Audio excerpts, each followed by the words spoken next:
Right up that hill. There you go. Learn to be a moral person and you will earn heaven.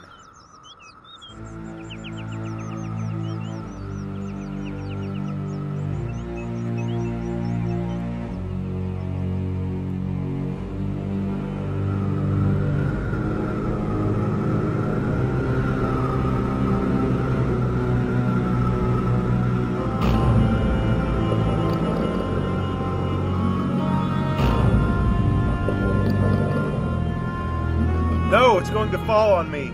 I was a fool to take this road. I will be crushed under the weight of this mountain. Ah!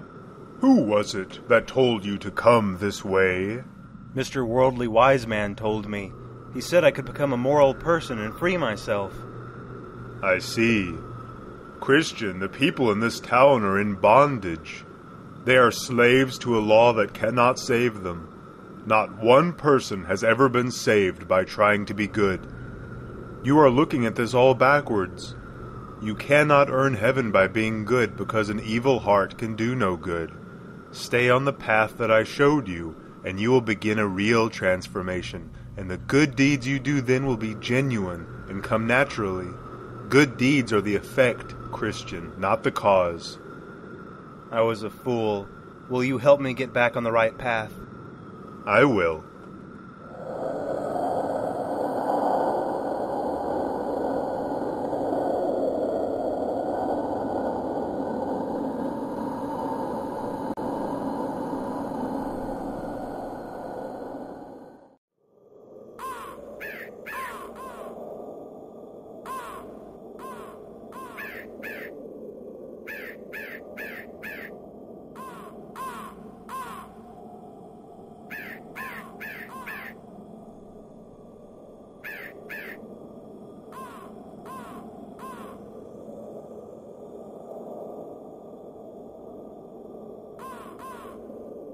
Knock, and it shall be opened unto you.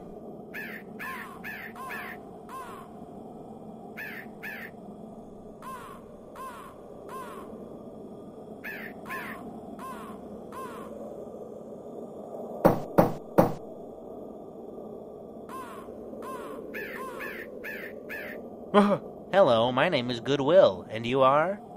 I am just a sinner from the city of destruction. I am trying to flee from the wrath that is coming and reach the celestial city, the city of God. I am told that it is through this narrow gate. Will you please let me through? With all my heart. Whoa! Why did you pull me? That is the castle of Beelzebub on that hill. He shoots arrows of fire at all that approach this gate, hoping that they will die before they reach it. Ah yes, here they come now.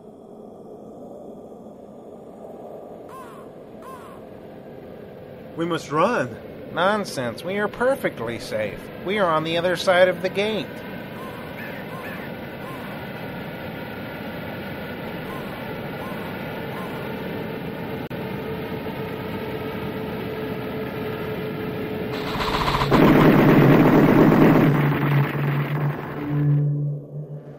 Now then, where was I?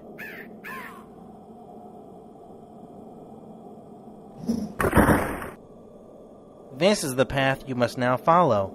It is as straight as a ruler. There are many other paths that branch away from it, paths that are very wide. Stay true to this straight, narrow path to the place of deliverance. Then you can finally be free of that burden once and for all. You must first, however, stop at the house of the interpreter. He can teach you many things.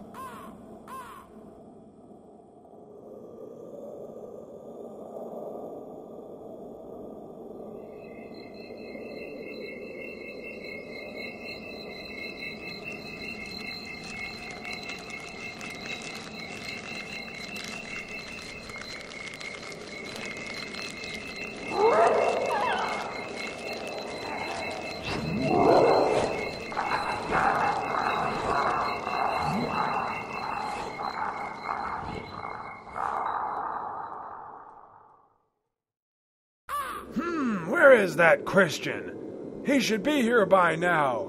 I hope he didn't get sidetracked. Ah! I was starting to get worried about you. Come in, come in. I am the interpreter. I keep it a bit dark in here. That's so you can pay attention to the things that you are supposed to pay attention to. Ah, here we go. I've put together a little presentation for you, to make things easier. Did you want popcorn? No, thank you. Suit yourself. Roll the film. Do you know who this is? Christ? That's right. Jesus Christ, the Son of God. He is the only person that God ever gave authority to be our guide in all difficult places. Remember this well, for others have made false claims to speak for God, but their ways always lead to death. Now here is a man in a very dusty room. It looks like he is going to try to sweep it. Oh my, look at that dust fly. He will never clean it up like that.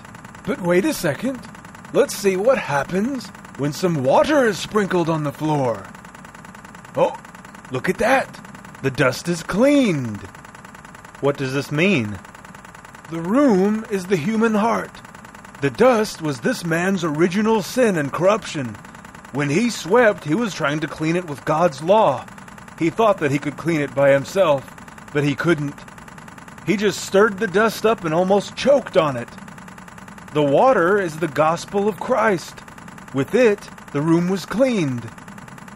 So his heart was cleansed, not by his hard work, but by the gospel of Christ. Here are two children. One is named Patience. The other is named Greed. They have both been told that they will have good things, but Greed cannot wait. He wants it all now. Patience is waiting quietly and is content. Since Greed cannot wait, he has been given a bag of treasure. But soon his treasure is spent, and he is in rags again. Patience is the last to receive her reward, and since she is last, her treasure lasts forever. Remember, the first must make room for the second must make room for the third, but the last must make room for no one. Therefore, the treasure that is given last is eternal. And what is this? A wall is burning. It looks like a man is throwing water on the fire, but the fire cannot be put out. Well, look there.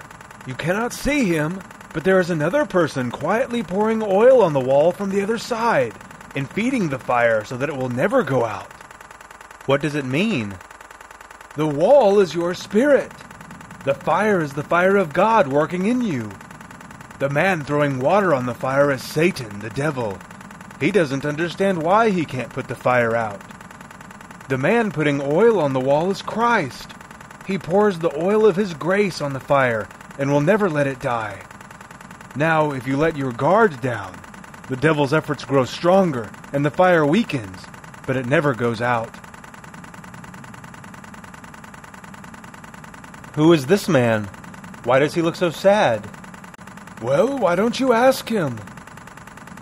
Sir, what has happened to you? I once thought I was righteous, and I was happy with such thoughts, but I gave in to my lusts and desires.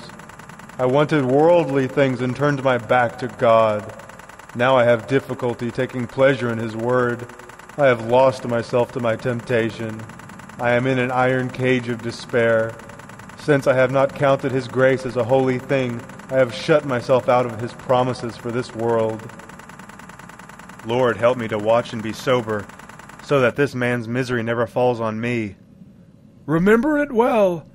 You can lose your earthly blessings of joy and peace by choosing to give in to the evil desires of this world. Accepting Christ and walking with Christ can be two very different things. There is much joy in walking with Christ. Turning your back on Him puts you right back into the despair of this world. I will remember. You are ready to continue your journey, young Christian.